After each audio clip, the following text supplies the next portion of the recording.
Donc ce soir on est parti pour se faire un parmentier de canard à la pomme de terre et à la patate douce. On va faire la recette pour nous 5. Il faut des pommes de terre. Moi je vais en prendre 5 qui sont plutôt grosses. Il faut des patates douces. Alors moi je vais en prendre 2. Voilà, 2 patates douces et 5 pommes de terre. Et on va prendre 2 cuisses de confit de canard. Même en Angleterre on arrive à trouver ça. L'idée c'est qu'on va faire revenir le confit de canard et on va le dégraisser. Après, on va dans le même temps faire cuire à la vapeur les pommes de terre et les patates douces. Et puis en faire une purée pas trop liquide. Et puis on va passer ça au four et puis on pourra manger. C'est parti. On va commencer par la tâche la plus fun. Hein, c'est couper les légumes. Ça reste le point zéro de la cuisine. Donc on va se retrouver après. Et voilà, donc là, la tâche ingrate de l'épluchage est passée. On se débarrasse des pelures.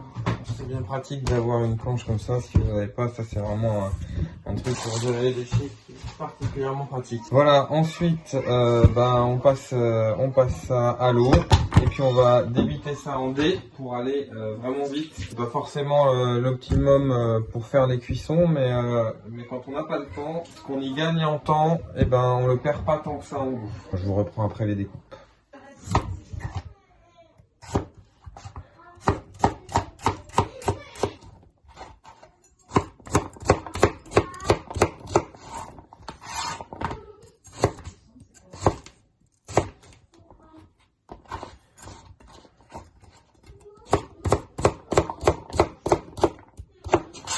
Voilà, on est en bout de course. Donc là, on a nos légumes qui sont tous débités. On va les mettre dans le cuit-vapeur qui est là. Et puis on met ça 40 minutes en cuisson. Et donc dans les 40 minutes, on aura déjà tout qui est prêt. C'est quasiment la durée de la recette. Dans le même temps, on va aller ouvrir le confit de canard et puis on va le dégraisser et le faire revenir à la poêle avant de pouvoir dresser le plat à gratin. Donc on a un confit de canard, là on va faire 2 cuisses. Bon, on va ouvrir ça. Donc moi je vous recommande vivement de vous munir d'un bol et de sopalin. Moi je me retrousse un peu les manches parce que ça reste quand même quelque chose de très très gras. Donc on va essayer de déjà sortir le gras qui est pour la conservation. Alors le gras on peut s'en servir pour plein de trucs. Après nous on s'en sert après pour cuisiner aussi. Là il faut sortir les confits. Moi ce que je fais c'est que j'ouvre une feuille de sopalin et on va les faire sortir dans le sopalin.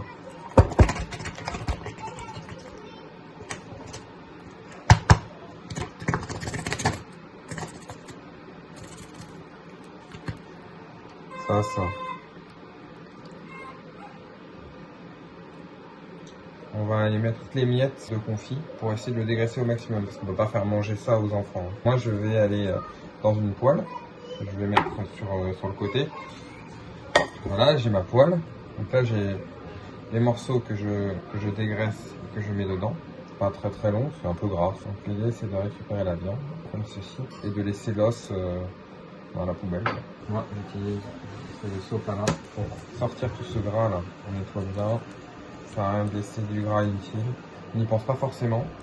Alors la patate douce, ça amène quelque chose dans la recette. Un petit goût sucré comme ça. Ça se marie vraiment super bien avec le canard. Ça c'est une recette de la maison. On a piqué nulle part. Qu'est-ce que tu fais? Je suis en train de faire des pâtes carbo. Non, je fais pas des pâtes carbo. Je suis en train de désosser le canard. Ouais. On va faire un parmentier de canard. Ah, ça va être bon ça. Hein. Manger tout cru ce canard. Manger tout cru, ça veut dire le manger d'un coup. Ah bon? Comme dans Pierre et le loup? Alors ça, hop. Je vous invite à surtout pas le mettre dans l'évier. Parce que s'il y a bien un truc qui marche pas bien du tout avec les éviers, c'est le gras de canard. Et si jamais vous devez le faire ou il vous en reste, faites bien couler de l'eau chaude derrière pour permettre d'évacuer. Si on ne fait pas couler quelque chose de chaud, le gras fige dans les canalisations, ça bouche les canalisations. On regarde, on a 2 cuisses qui sont en émiettées. Maintenant on va les faire revenir à la poêle. Ce que je vais faire avant de la faire revenir à la poêle, je vais encore passer un sopalin dessus pour enlever le gras résiduel que j'arrive à enlever.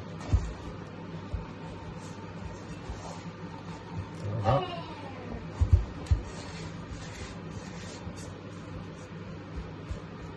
Donc là voilà, je vous montre. Mais on a plus qu'à mettre ça à la poêle. Voilà, bon, on est parti. J'allume le feu. Et c'est parti. Voilà. Donc là, on va laisser ça revenir tranquillement. Je vous reprends juste après quand ça va se met à chauffer. Donc, comme je vous disais, l'idée...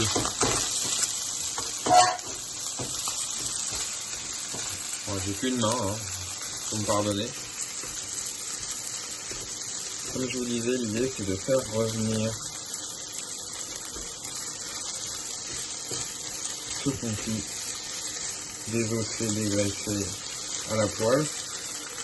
Je vais mettre peut-être un peu fort, hein, on va baisser un peu, ça sert à rien de l'agresser, pour ce confit.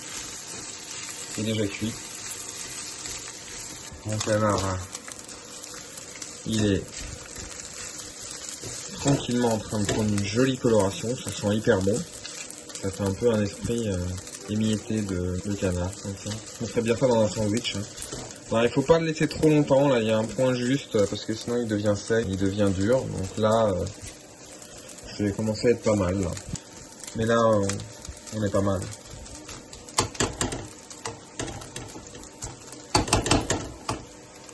Le feu qui est arrêté, on laisse tranquillement la poêle un peu refroidir. Dans le même temps, j'ai allumé mon four. Je vais le mettre en chaleur traditionnelle et puis je vais le mettre à 200 degrés. Voilà. On va y mettre un couvercle. Et comme ça, ça reste au chaud. Voilà, donc là on arrive au moment où les légumes à vapeur sont cuits. Alors, il y a quand même un petit truc à faire. On va vérifier que c'est cuit. Voilà. Voilà, ça a l'air plutôt super bien cuit. Donc voilà, maintenant on va passer à la purée. Là j'ai retransformé le robot en machine à purée, j'ai ajouté l'accessoire à purée. Et maintenant je vais transvaser les légumes dans le bol du robot. Moi je commence toujours par ajouter un petit peu de lait. Voilà, et puis on va lancer une première fois, on va regarder la texture que ça a. Parce qu'on peut pas revenir en arrière, donc avec le lait, si c'est trop liquide, c'est trop liquide. Par contre on peut toujours ajouter 2 pincées de sel. C'est pas la peine de trop saler parce que le canard, ça reste quand même quelque chose d'assez salé. Donc ensuite, on va mettre un coup de poivre du moulin, poivré, puis on va lancer le robot et on va regarder la consistance que ça a. Voilà, j'ai fermé la bestiole.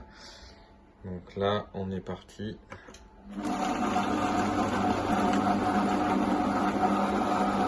Et je vais ouvrir, on va regarder un petit peu comment ça se passe.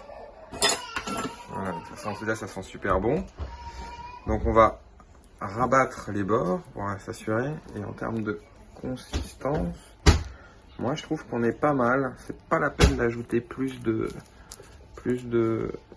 liquide. Je pense que c'est pas mal. Faut que ça se tienne quand même la parmentier. Voilà. Donc voilà, ça ressemble à ça. Donc là maintenant, on va refermer, on va relancer un coup. Voilà, on relance un coup. Quand on a des légumes qui sont bien cuits, ben en fait la purée ça passe mais alors vraiment tout seul.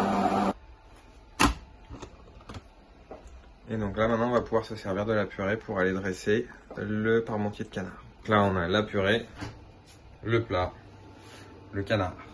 Première chose à faire, le canard qui est encore chaud, hop, on le met. Ça sent super bon. Puis on va ajouter de la purée. J'ai pu dresser le gratin. Le four, il est chaud et il n'y a plus qu'à enfourner et on va pouvoir passer à table dans vraiment très peu de temps. Alors un petit tips quand même, c'est que le bord du plat du gratin est bien nettoyé. Ça évite une chose, c'est que s'il n'est pas nettoyé, quand on met ça au four, ça brûle et ça sent pas bon dans la cuisine. Alors voilà, ça doit faire à peu près 10 minutes qu'il est enfourné. Je passe en mode grill pour les 2-3 dernières minutes. J'en profite, les enfants sont encore dans le bain, donc du coup je vais pouvoir faire le service et puis laisser refroidir.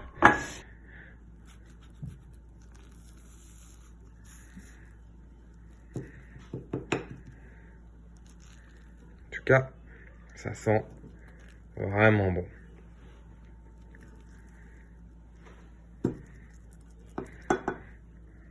Voilà.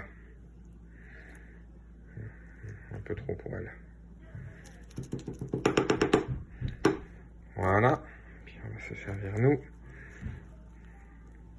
En tout cas, ça sent hyper bon. En fait, ça goûte hyper bon aussi. Allez, à bientôt.